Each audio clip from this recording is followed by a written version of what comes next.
Hi, I'm going to be talking about The Stuff. It's a 1985 cult horror movie with lashings of satirical comedy thrown in.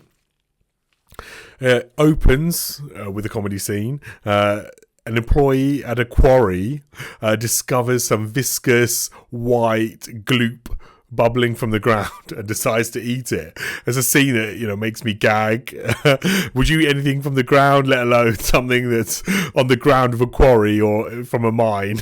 And then the film cuts to this sludge becoming a nationwide dessert sensation known as The Stuff, hence the title of the film. The advertising claims that the ingredients is all natural, and the movie asks the question, what happens if a country's citizens were slowly being taken over by a psychotic goo that looks like melted marshmallows? And that's the premise of The Stuff. It's a cult film, as you can imagine. And this new craze that's dominating the national discourse is so addictive that the nation's ice cream companies form a clandestine cartel as their profits are being eaten into. Get it? Sorry, pardon the pun. Big Ice Cream hires a guy called Mo. Mo was canned from the FBI. Now he specialises in corporate espionage and corporate sabotage. He is tasked with finding out how to replicate the stuff for Big Ice Cream. Mo stumbles across a dark truth, though, during the film about the addictive pudding, and refreshingly, the film has a bad guy believably doing good. So that's a big bonus for The Stuff. Beyond Mo, there's an assortment of others who are awake to the impending destruction of humanity. There's Nicole, an advertising maven. There's Jason, a school kid who's smart and brave, who saw the stuff move and is alert to its dangers. And then there's Charlie, an ousted director of a chocolate chip company.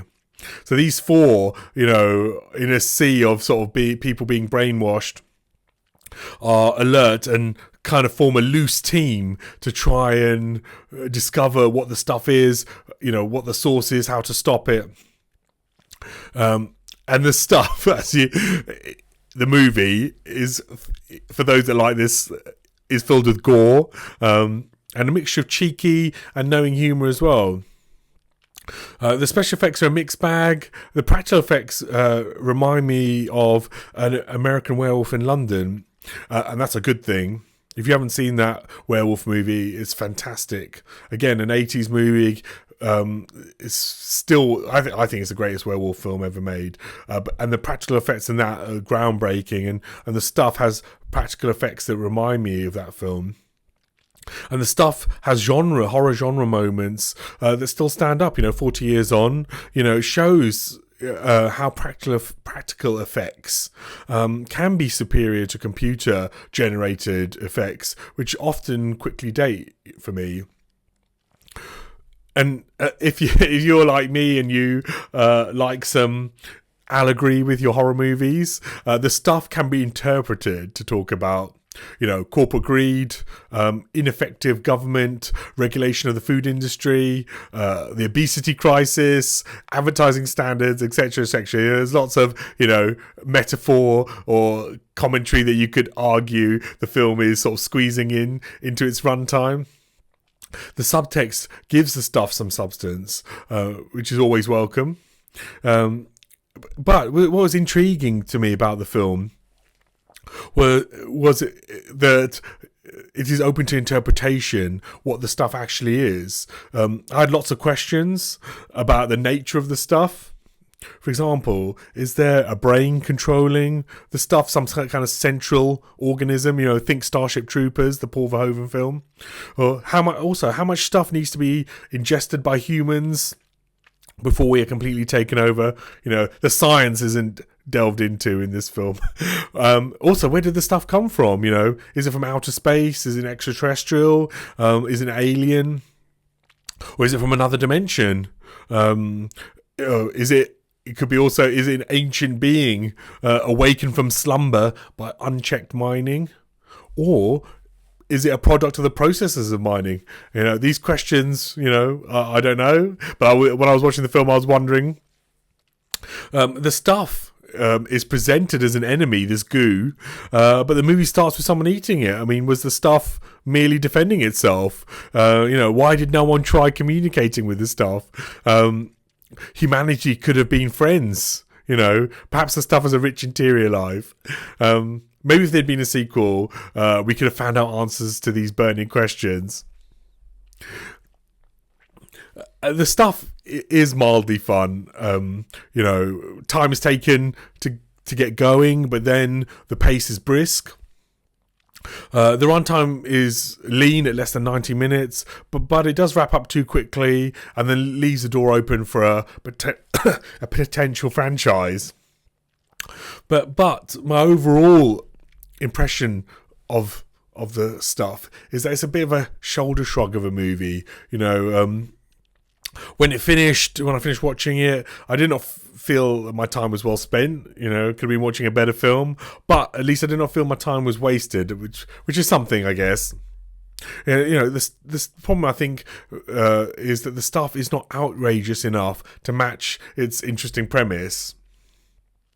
And there are, better B movies out there involving creatures taking over the human body. So if you want some other kind of films in this sort of subgenre, check out some of my recommendations. Firstly, probably one of the best monster movies ever made, or The Thing, by director John Carpenter. Again, an 80s film, phenomenal. Absolutely phenomenal film. I own it on Blu-ray, I own it on 4K. I've got a real love for that film. And then, so put that on your list. The Thing, it's called. Like the stuff, The Thing. And then also put on your list Slither from director James Gunn, horror comedy. This time it's definitely, it's extraterrestrials that come down and then start taking, they're like little slugs and worms that, invade the human body and take over. And you can see where James Gunn's humour began, or early in his career. He hit this Slither and Super, and then he went on obviously to Guardians of the Galaxy and the Suicide Squad. But Slither is really fun. If you look at the stuff, Slither's on another level, and I definitely put it on your list to watch. And then there is a film called Invasion of the Body Snatchers. It's a sort of classic from the 1950s, from 1956, and it's been remade. In the 70s, there's a 1978 version called Invasion of the Body Snatchers, and then there's another version in 2007 called The Invasion. All three, they're worth your time. Those three, but if you're going to pick one of the three, choose the 70s version. That's for me is the best. And that's the sort of, invasion. I mean, it does what it says on the tin, as it were. Invasion of the Body Snatchers. Then you've got a film for those who like their horror comedies a bit more puerile. There's a film called Bad Milo. It's one of those sort of guilty pleasures, and you're kind of ashamed that you laughing so much during it. But it's called Bad Milo. That's a horror comedy. But again, put that on your list. And then there's a blockbuster. I mean, I'm sure lots of you have seen it, but if you haven't, there's the Men in Black. There's about 4 films, I think, in the franchise, but the first one is the best. I own that on 4K as well, but I didn't bother buying the sequels. But the first Men in Black is a really great blockbuster, really lean, really exciting, really fun, a lot of charisma, great effects, imaginative, funny. Put first Men in Black film on your list if you haven't seen it. And then my final recommendation for this video is Cooties. And that's a horror comedy involving eating chicken nuggets. So that's all I'll say. But again, a superior film to the stuff. It's a horror comedy. It's fun and funny. Well, if you watch the stuff, I hope you like the film, but I do recommend checking out my recommendations, and I hope you enjoy those. And if you enjoyed my review, please feel free to subscribe to my channel and like this video.